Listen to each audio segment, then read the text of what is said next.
November 1943, a German master mechanic lies in the freezing mud beneath his 45-ton Panther tank, a masterpiece of engineering defeated not by enemy fire, but by its own exquisite perfection. His desperate battle reveals the fatal flaw that doomed the entire Panzerwaffe. This is the story of the Craftsman's curse. November 14th, 1943, 2,100 hours. A frozen field west of Kryvyi, Ukraine. The light from the carbide lamp hissed, casting long, dancing shadows that made the colossal form of the Panzerkampfwagen V Panther seem to breathe. Beneath it, lying on his back in a shallow grave of freezing mud, Werkstattmeister Klaus Richter felt a cold that had nothing to do with the Ukrainian winter. It was a cold that radiated from the 45 tons of inert steel above him, a cold that seeped into his bones from the very heart of the machine he was supposed to command. The air was a thick cocktail of smells, the acrid bite of ozone from a recent weld, the cloying sweetness of leaking coolant, and the raw, damp odor of the black earth that was trying to swallow them all. His hands, the hands of a master mechanic from Stuttgart, were unrecognizable. They were cracked, bleeding, and caked in a paste of grease and frozen mud for 36 continuous hours. He and his 3 exhausted men had been fighting a war not against the Red Army, but against a single component, the left final drive.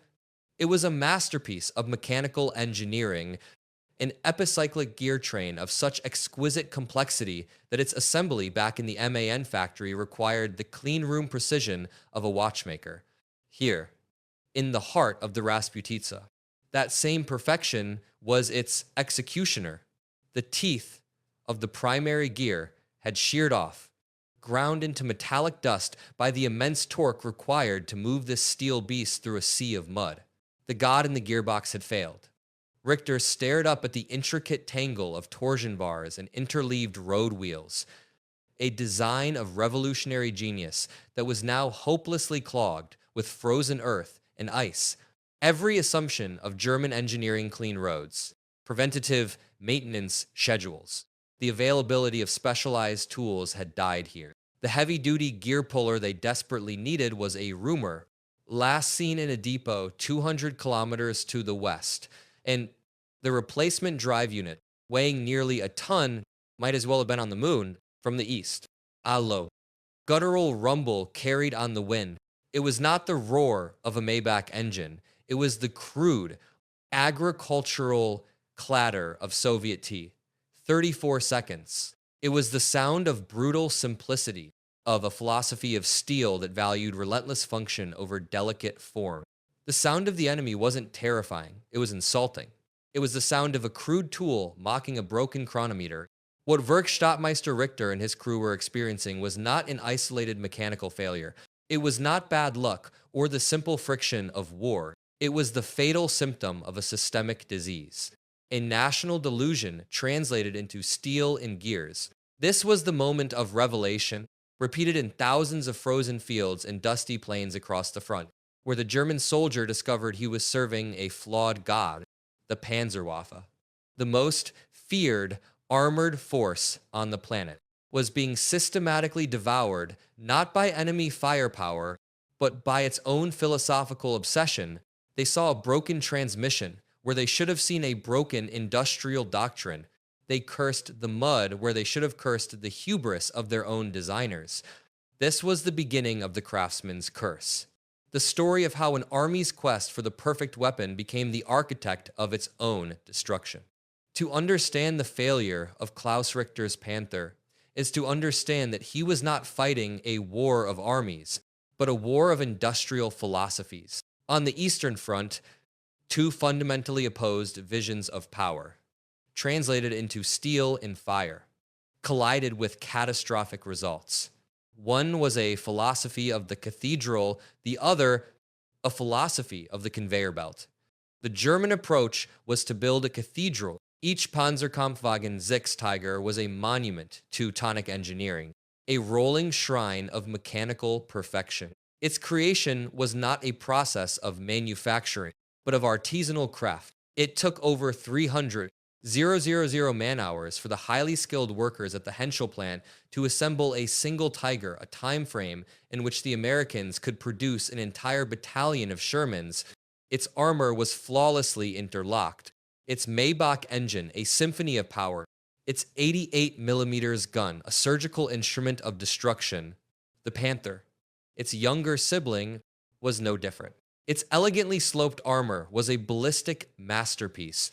Its long 75 millimeter gun, the KBUK-42, was arguably the best tank gun of the war, and its revolutionary interleaved road wheel suspension provided a stable ride of unmatched quality, but this complexity was a Faustian bargain.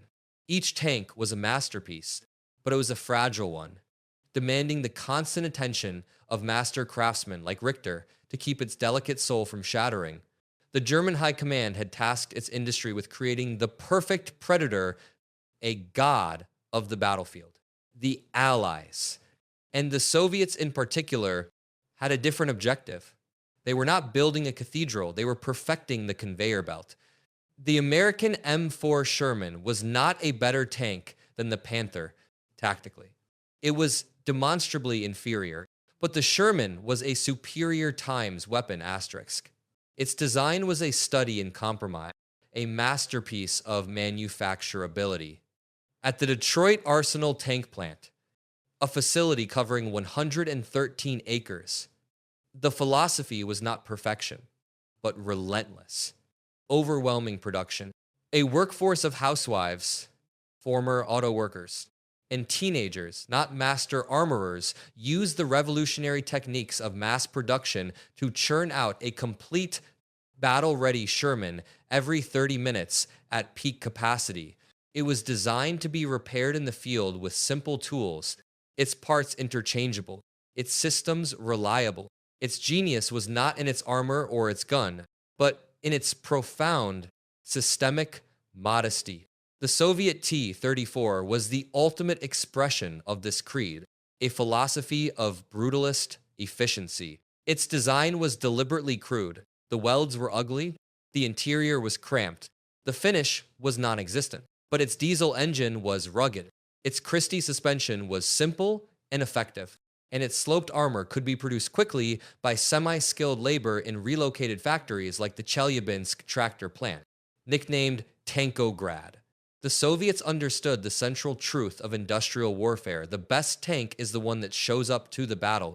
The second best tank is the one that can be fixed in an hour. The dead last is the perfect tank that is still waiting for a spare part 1,000 kilometers behind the lines. This was the core of the Craftsman's curse. The Germans were building individual instruments of immense quality, while the Allies were building an unstoppable system of overwhelming quantity. It was a war between the watchmaker and the blacksmith, and it was being fought on a continent-sized forge. Germany was building the perfect tank, but the Allies were building the perfect system for waging and winning a tank war. The Cathedral of Steel, magnificent on the drawing board, became a logistical tyrant in the field. Every kilogram of added complexity, every demand for superior performance, exerted an exponential strain on Germany's overstretched supply chain. The pursuit of perfection on the battlefield created a system of perfect fragility behind the lines. This was the tyranny of the kilogram, a self-inflicted wound that bled the Panzerwaffe to death long before it met the enemy. Consider the mathematics of fuel. The Tiger I's powerful Maybach HL 230 engine, a marvel of engineering, was also a glutton. On the broken roads and muddy fields of the Eastern Front, it consumed an astounding 535 liters of high-grade gasoline for every 100 kilometers. This was not a mere technical specification, it was a strategic anchor. It chained entire panzer divisions to their fuel depots, turning bold armored thrusts into cautious, range-limited patrols.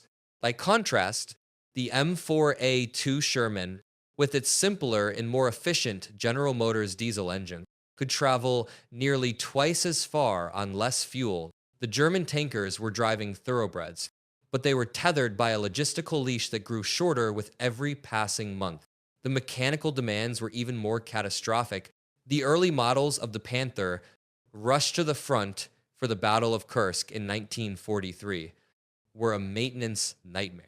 A captured report from the Grossdeutschland division noted that its new Panthers suffered from catastrophic transmission failures at an alarming rate, often before they had seen a single hour of combat. The intricate 7-speed AK 7 to 200 synchromesh gearbox was a work of art, but it was an art that could not survive the brutal realities of war. The numbers told an undeniable story of the 200 Panthers committed to Operation Citadel.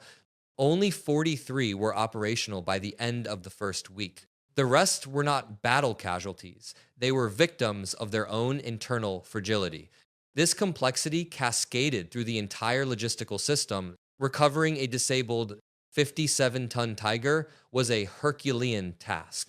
It required no fewer than 3 of Germany's largest and most complex recovery vehicles, the 18-ton FAMO SD, KFZ, 9 half-track. These vehicles were themselves mechanically complex, produced in limited numbers, and were prime targets for Allied air power. A single broken-down Tiger could immobilize an entire maintenance company and its most valuable assets for days.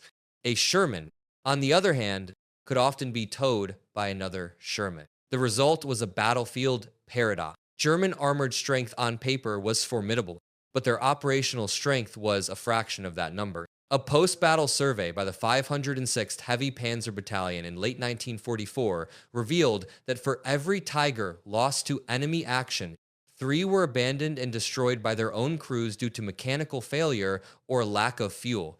They were titans who had systematically engineered their own Achilles heels, and now they were being bled dry by 1,000 tiny cuts. The battlefield of Normandy in the summer of 1944 became the final, brutal crucible where these opposing philosophies were tested. Here, the tactical superiority of the German cathedral was systematically crushed by the strategic reality of the Allied conveyor belt. The mathematics of replacement were inexorable, and the Panzerwaffe found itself drowning in a river of steel. Consider the experience of the elite Panzer Lehr division, equipped with a formidable mix of Panzer IVs and the new Panthers. They were, on paper, masters of the battlefield. The diary of one of their tank commanders, a young lieutenant named Franz Staudiger, is filled with entries from early June describing their initial stunning successes. His Panther's long 75mm gun could slice through the frontal armor of an M4 Sherman at over a kilometer, a range at which his own sloped glacis plate rendered him effectively immune to their return fire. The Germans were masters of the duel.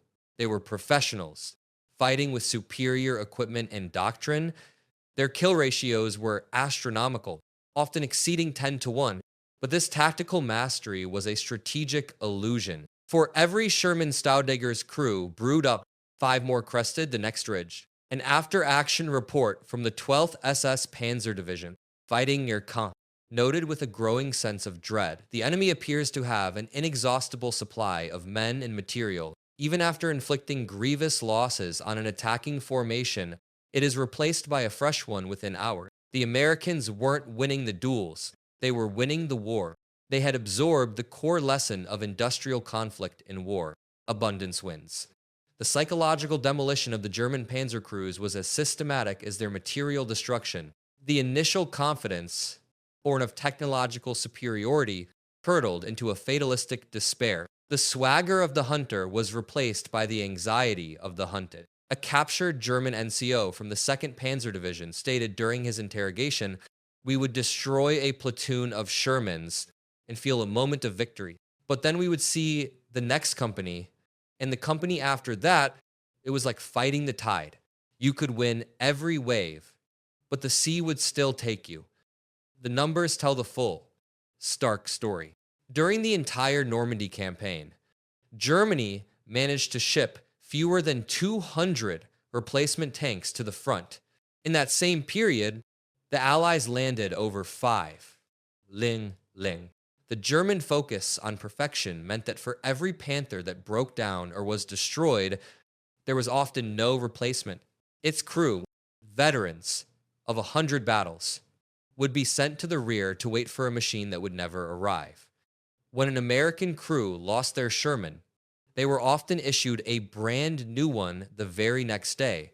The predator had become the prey, cornered not by a better hunter, but by an infinite, ever-regenerating pack. They were winning every fight, right up until the moment they were completely annihilated.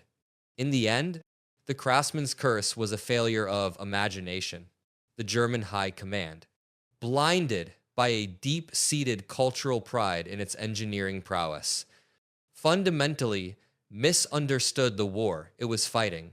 They prepared for a conflict of chivalrous duels between technological champions, a contest of quality that they were certain to win, but they found themselves trapped in a brutal, grinding war of industrial attrition, a war of sheer mass, relentless replacement, and mundane logistics.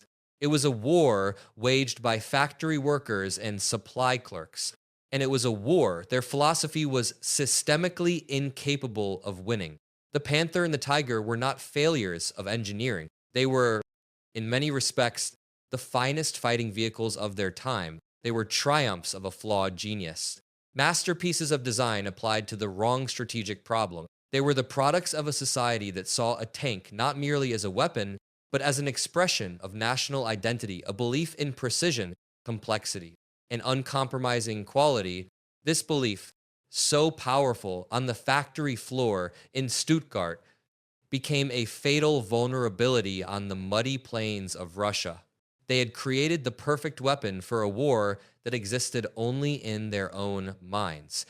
The verdict of history is stark and unforgiving. In his post-war interrogations, General Heinz Guderian, the father of the Panzerwaffe, lamented this very obsession, admitting that the focus on technically superior but complex heavy tanks had bled the army's resources and crippled its mobility.